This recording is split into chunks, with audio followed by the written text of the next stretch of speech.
오늘 준비한 논문은 F Adapter Frequency Adaptive Time Coefficient Fine-Tuning in Scientific Machine Learning이라는 연구인데요. 일단 이 연구는 복잡한 물리 현상을 예측하는 그 Large Operator Models의 전이학습에서 데이터의 주파수 특성에 맞춰서 학습 자원을 차등 분배하겠다는 아이디어를 가지고 그 새로운 파인튜닝 방식을 제안하는 연구입니다. 일단 몇 가지 알아둬야 할 백그라운드가, 그러니까 이 연구가 도메인으로 하는 사이언티픽 머신 러닝이라는 게 그 뭔가 유체의 흐름이라든지와 같은 물리적 법칙의 도메인에서 어, AI 모델을 구축하는 부분인데요. 그 부분에 있어서 가장 중요한 핵심 과제가 편미분 방정식으로 기술되는 그 시스템을 학습하는 거라고 합니다. 그래서 이걸 학습하기 위해서 그 되게 다양한 데이터셋이랑 엄청 그큰 데이터셋으로 사전 학습해서 복잡한 다운스트림 작업에서 탁월한 일반화 능력을 갖춘 모델을 만들었는데, 근데 이거를 매번 그 특정한 다운스트림 태스크에 대해서 새로 학습하기에는 너무 거대한 모델이라서 그렇게 하는 것 대신에 어, 그 PFT 방식을 사용하는데, 이때 사용되는 로라라는 기술이 사이언티픽 머신 러닝의 도메인에서는 적합하지 않다고 생각하는 게 이 연구자들의 시작점입니다. 그래서 연구자들이 보기에는 이 로라가 구조적 한계가 있다. 왜냐하면 로라는 랭크 컨스트레인트인데, 그러니까 업데이트 행렬을 되게 작은 적은 랭크의 적은 랭크를 가진 그 행렬의 곱으로 제한하는데, 이렇게 되면은 가중치 업데이트 행렬이 본질적으로 모순이 특성을 가지는데, 로라의 근사 오차는 최소한 얼 플러스 1번째 특이값보다 커야 한다는 수학적 하한선이 존재해서, 이게 레이어가 깊어지면 깊어질수록 오차가 누적되기 때문에 모델이 물리 현상의 세밀한 디테일을 학습할 수 없는 구조적인 문제가 있다.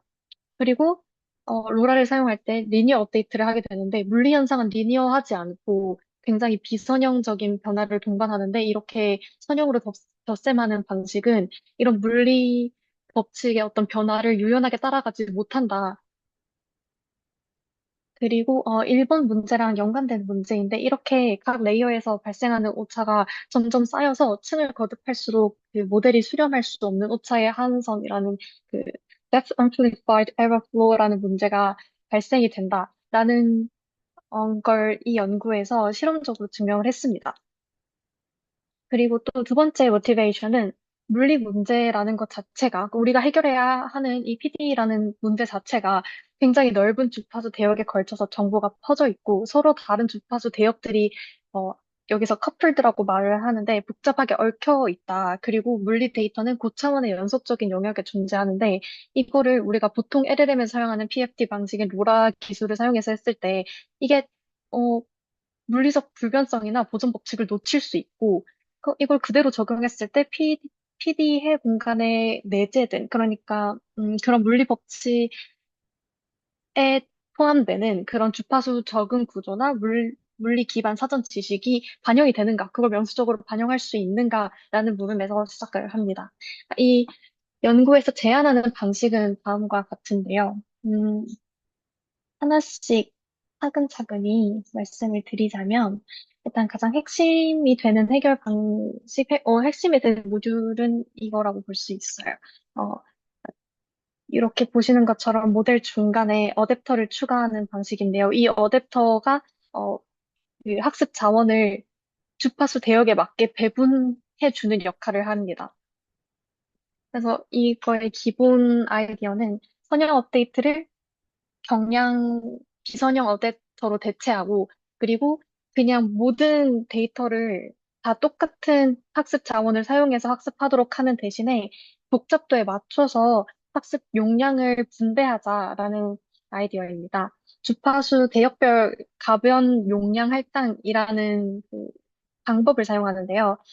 PD 솔루션의 에너지가 보통 저주파 대역에 집중되어 있고, 고주파 대역의 에너지는 굉장히 소수에다가 노이즈에 민감한 특성을 가지고 있습니다. 그게 그냥 그 사이언티픽 머신 러닝에서 해결하고자 하는 문제의 어떤 그 데이터 특성이에요. 그래서 에너지 밀도가 높은 대역에 더 많은 파라미터를 할당한다. 그러니까 저주파 대역이 훨씬 많으니까 저주파 대역의 데이터를 학습할 때 더 많은 파라미터를 가지고 학습하고 고주파 대역은 더 낮은 차원의 어댑터를 사용해서 더 적은 파라미터를 가지고 학습하자라는 겁니다.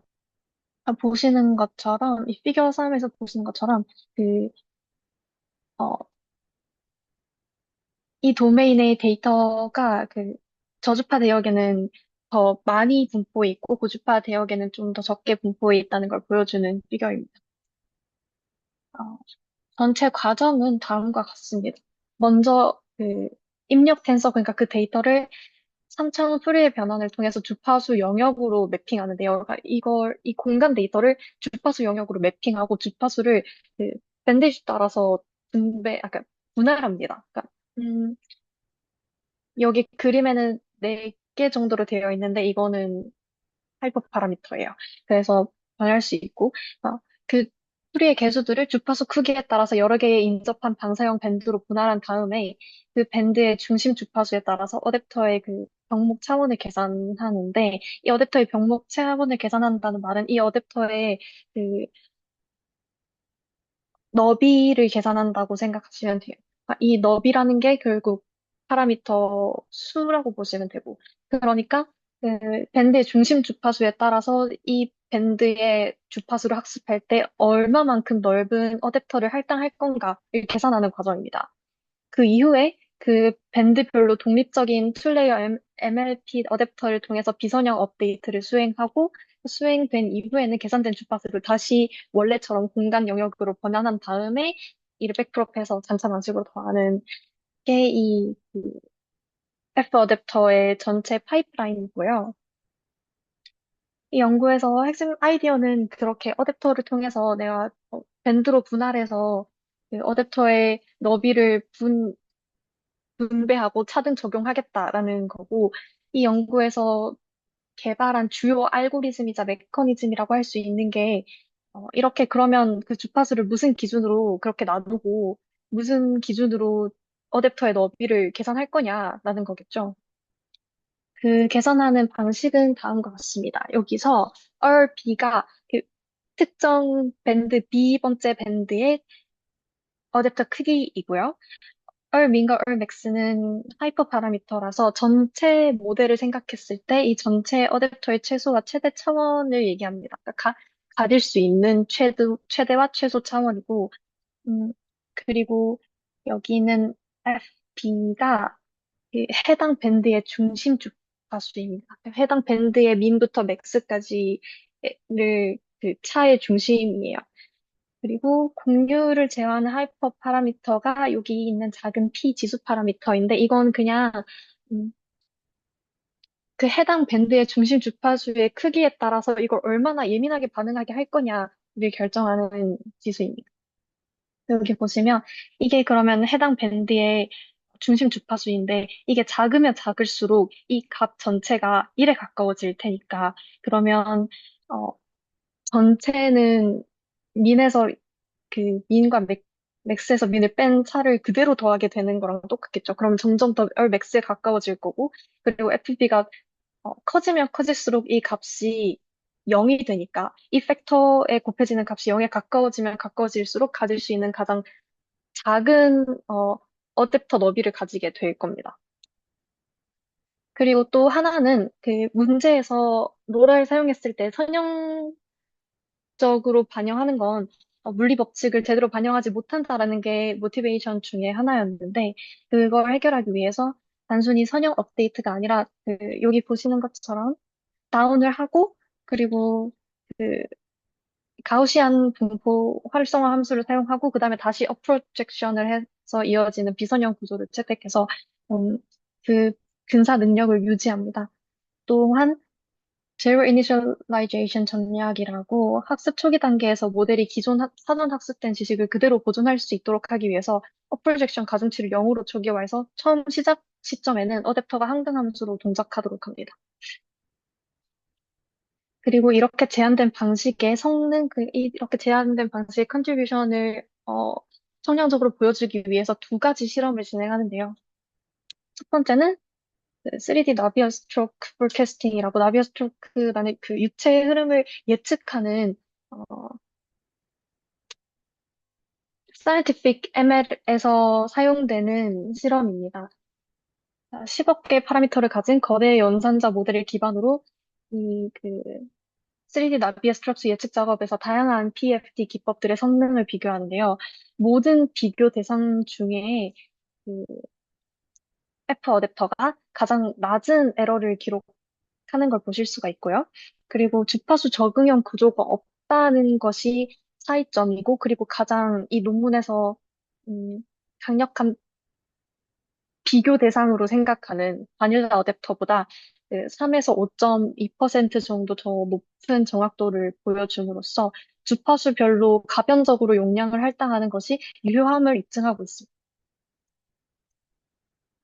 두 번째 실험은 난류 시나리오에서 얼마나 잘 예측하는가인데요. 왼쪽에 있는 파란색 정육면체가 ground truth고 오른쪽에 빨간색으로 표현되는 곳이 prediction입니다.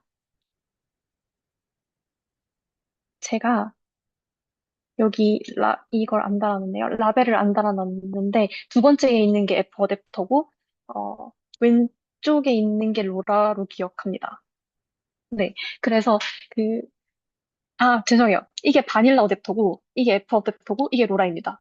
네, 첫 번째가 바닐라 어댑터, 두 번째가 F 어댑터, 세 번째가 로라가 예측한 결과이고, 필라멘트 형태의 그 vertical structure를 잘 보존한다는 말은, 음, 제가 이 도메인을 공부해보지 않아서 잘 모르겠지만 여기 보이는 이 소용돌이 형태의 흐름을 얼마나 잘 잡아내는가가 scientific ML에서 굉장히 중요한 영역인데 그걸 봤을 때 다른 두 가지의 방법보다 F 어댑터가 그걸 더 잘 예측하더라, 그걸 더 잘 감지해내더라라는 걸 볼 수 있고 저에너지 영역과 고에너지 영역 모두를 음, 적은 오차로 재현하고 있는 걸 확인할 수 있습니다. 그리고 로라를 보시면은 그, 이 만들어진 블록의 형태가 굉장히 거칠고 강도가 약화된 결과를 보이고 그리고 미세한 스케일의 특징을 잃어버리는데 이것이 위에서 말했던 위에 논문에서 실험적으로 증명했던 로라의 저순위 제약으로 인해서 스펙트럼이 붕괴된 현상과 일치하다고 볼 수 있습니다. 결론은 그 이 연구는 그래서 결론적으로 사전 학습된 LOM에 대한 최초의 체계적인 PFD 연구이고, 로라에서 깊이에 따라 증폭되는 스펙트럴 에러 플로우가 존재함을 증명했고, 또 어댑터가 이러한 한계를 회피할 수 있음도 보이며, 프리 에너지 분석을 바탕으로 모달 에너지에 맞게 용량을 할당하는 F 어댑터를 설계했다는 점이 이 논문의 그 주요 컨트리뷰션입니다. 또한 경험적 조금 반복되는 내용이긴 한데 경험적 및 이론적으로 점차 연결을 갖는 2층 NLP 어댑터가 과학적 머신러닝에서 과학적 머신러닝 이 사이언티픽 머신러닝 그 PD 해결 문제이고요. 그 도메인에서 파인 튜닝보다 로라보다 훨씬 우수한 성능을 보임을 입증한다. 그리고 PD 연산자 해의 스펙트럼 에너지 분포에 비례해서 파라미터를 할당하는 이 방식을 제한하며 이게 이렇게 함으로써 모델의 용량을 작업과 관련된 주파수에 정렬하는 방법을 제안하고요. 또 여러 가지 실험에 대해서 그 소타 성능을 달성하고 있으며, 그리고 전체 모델 파라미터의 2% 미만만을 튜닝하면서도 정확도를 기존 베이스라인에 비해서 높게 달성하고 있습니다.